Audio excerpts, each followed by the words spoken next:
Hello, ladies and gentlemen, and welcome to oreoplaysthings. Today we are going to be playing Ratchet and Clank 2 on the PlayStation 3 because numbers. And I know I've been gone for a while. I haven't done anything in forever. I haven't really played a lot of anything in forever either, so this should be a fun adventure for everybody involved. And just to make it more fun, oh god, do I want to sit through the cutscene? No, I don't. Sorry, guys. As I was saying, just to make it more fun for everybody involved, I'm going to do something I've been wanting to do with this game for a long time, but never quite had the time to do. I'm going to do as much of a wrench-only run as I possibly can. So, we're just going to skip all this shit and get right in, and we're just going to dig in our heels, and I'm going to play for a while. So let's just put that gun away right now. And first things first, let's change the goddamn camera.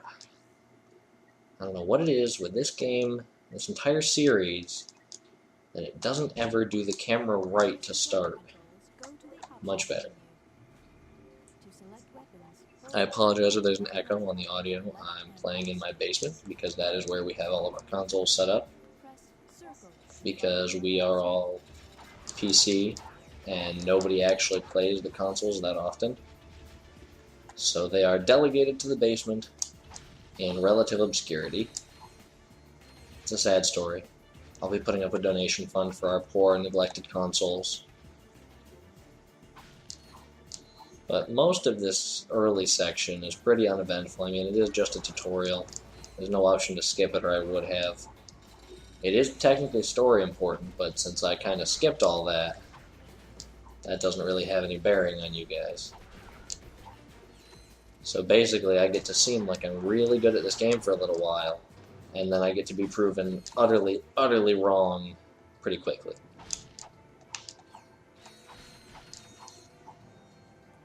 Basically, right now, I'm just hoping that all of the technical stuff goes well, because, like I said, it's been forever since I've done any of this stuff, which I'm sure you guys are all well aware of. And I apologize for the absence. As it turns out, Christmas break is not a good time to do videos when your family doesn't ever sleep. So there's never any time to get by myself and do this stuff.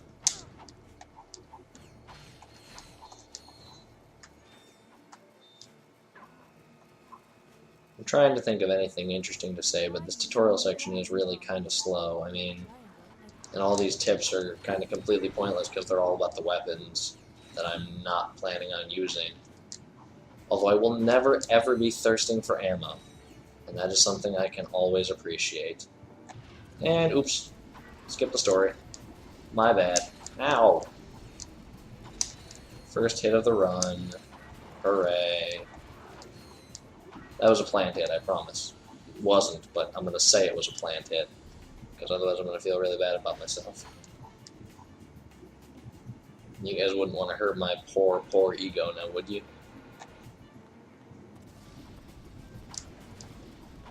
I mean, I started one of these runs the end of last semester. I started trying to do this game wrench only. So there's a couple mechanics that I kind of have a little understanding of. Skipping cutscenes, oops. Like, I know how much damage most early enemies actually take to kill. Like, these guys are, a single downward swipe is killing them. 2 regular swipes. And I'll be trying to figure out everything else as I go along as far as damage goes. Who knows, maybe by the time I'm done with this, you too could do your very own wrench-only run and actually know how much damage you need to do to get through it as fast as possible. Because I guarantee I'm not going to figure it out. At least not how to do it as fast as possible. But yeah, I mean, basically the overhead smash is God for this playthrough. Oh, hello. Sneaky little fella. Clever girl references and all that. It is comforting to be playing this game again. I haven't really sat down and played this game since I was pretty young, so I'm just kind of enjoying the nostalgia. Ooh, crap. Dang it, I was so proud of myself for taking care of those fire guys. Gotta come and ruin it. Oop, cutscenes. Man, I just keep slipping on that start button. Ratchet checking in, sir. Oop, damn, there I go again. Basically, the way I'm playing this, every cutscene is just going to look like me flying through space. Which isn't entirely wrong. Most of the cutscenes in this game... Whoa, what the hell? Why did my screen go all dark? Whatever. Alright, I think I want to go this way first. And I suppose I should probably add the disclaimer of, obviously, even though I'm not using weapons, I'm still going to use gadgets. Because why the hell wouldn't I? This game would be literally impossible if I didn't. But I just wanted to make sure that there were no misconceptions about what I'm planning to do here. If I remember correctly, these snail guys take more than an overhead smash. Yep, they take a smash and a hit. There's a way that you can kind of get more damage out of the overhead smash, that they'll die in one hit. It just happened there. I don't know exactly how it works, and I really wish I did, because if I could do it consistently, this section would go a lot faster. But yeah, they just take 3 ticks of damage from the wrench. These guys don't take any damage from the wrench. They're friendly. Don't ever hit them. Please, they don't deserve it. They're just working 9 to 5, trying to make a living. I'm also going to be super satisfied if I don't need any nanotech for a while. And God knows I'll be able to get literally any gadget I could possibly need as soon as I could possibly need it, because I'm not spending money on all of the extravagantly expensive guns. Oop, there we go. That's why you go this way first. Now I remember. I really like how that's planned out, actually. I never really stopped to think about it before, but the whole tutorial section, all this is planned out, so that by the time you get here, if you go to that room first, then your nanotech upgrade will demonstrate to you that it will kill enemies around you, and that is the most badass thing I have ever heard of, and it's just such good design. And I could go on about that for a while, but I won't. I think I go on this guy next. I want all the monies. Oh god, that was weird. Give me all your monies. Wait, are you gonna go to the back? You are. Yes, I was right. Get off the boxes. What the hell? Your feet were touching the ground. There's a lot of really interesting things about this game, though. Like, I had a lot of fun with these games when I was younger. And I'm probably going to try to pick up as many of the skill points and the platinum bolts as I can remember how to get. The first one's coming up pretty quick, actually. Who knows, maybe I can pretend to label this as a walkthrough and not just a playthrough. I very much doubt it, since I don't tend to play this game very properly. Wait, I think I just got it. Aw, shit. Do you take me where I need to go? Okay, good. I didn't get off the wrong one. Cool. Everything is a-okay. I am not hopelessly lost yet. Money. I like how they expect to, like, trick you with that. Like, oh yeah, no, there's totally no enemies here. You can hear them jumping out of the swamp, but nah, there's nothing. It's just the silliest thing when games try to, like, hide enemies behind walls. It almost never works. Having said that, when it does work, it's awful, and I hate it because it always kills me, and I'm a terrible, self-entitled gamer that likes to not die.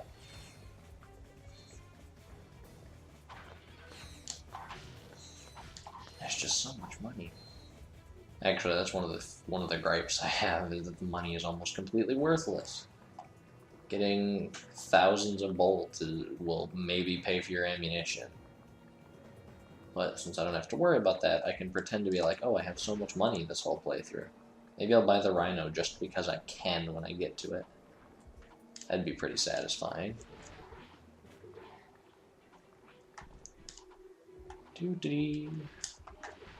I don't know what environmental conditions allowed 4 of these things to grow in one place and grow to that big of a size without being in a lack for food or competing with each other, but holy shit. Also, item. Oh, where'd the cutscenes go? No, aw, damn, I have to sit through this. Oh wait, no I don't. Aha. Oh my god, help desk needs to shut up, but I'm too lazy to go into the menu and turn them off. I've wasted enough time in the menus for this game. Aha! Shiny things. And that, my friends, is your first platinum bolt. Right on the very first real world. Man, if they're going to give you that kind of stuff this early, who knows what they're going to hide later on. Spoiler alert, it's more platinum bolts. Is that a spoiler? I don't know. I mean, the golden bolts were relatively obvious in the first game. I wonder if I'll decide to play the first game. I find this game to be far superior, though, so it's not very likely. Boop, boop, boop, boop. Alright. Now let's take the correct path, quote unquote. What do we got here? An awesome gun, an awesome shotgun gun, and ammunition for things I haven't shot yet. Awesome. There's my path.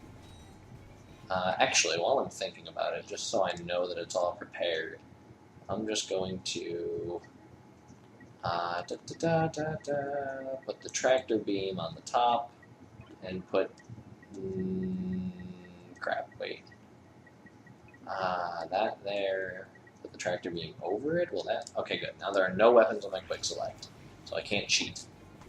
So all I've got is my tractor beam and my wrench right now. And I'm sure that I will very quickly come to regret that, as most things that I do for difficulty's sake in these videos end up being. Anybody remember God mode? I remember God mode. I actually, not gonna lie, I started playing that again, trying to do it in single player some more and see if I could actually get anywhere, and I did. So I might actually come back to that game, maybe in multiplayer, maybe not. Depends on if I can convince anybody to buy it. But you heard it here first. God mode actually possible in single player, and possibly returning to the channel sometime soon. Not in any theaters near you.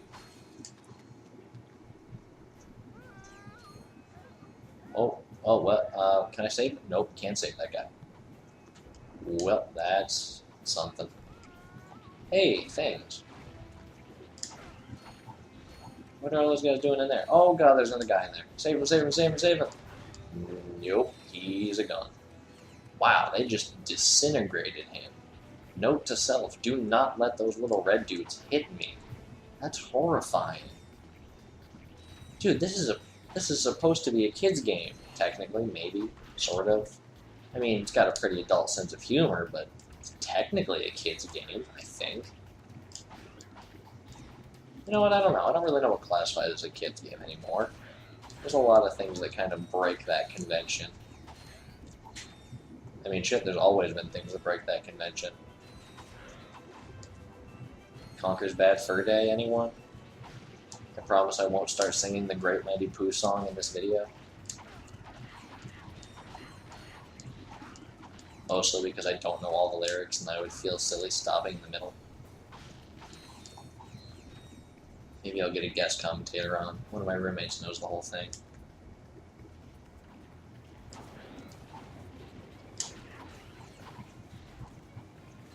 Sometimes I stop and think about the design of levels in video games, and like partly how they work really well for like getting around and like showing the player where to go, but partly for how utterly unreasonable they would be in like a real life situation. Like, why were those platforms just floating in the water?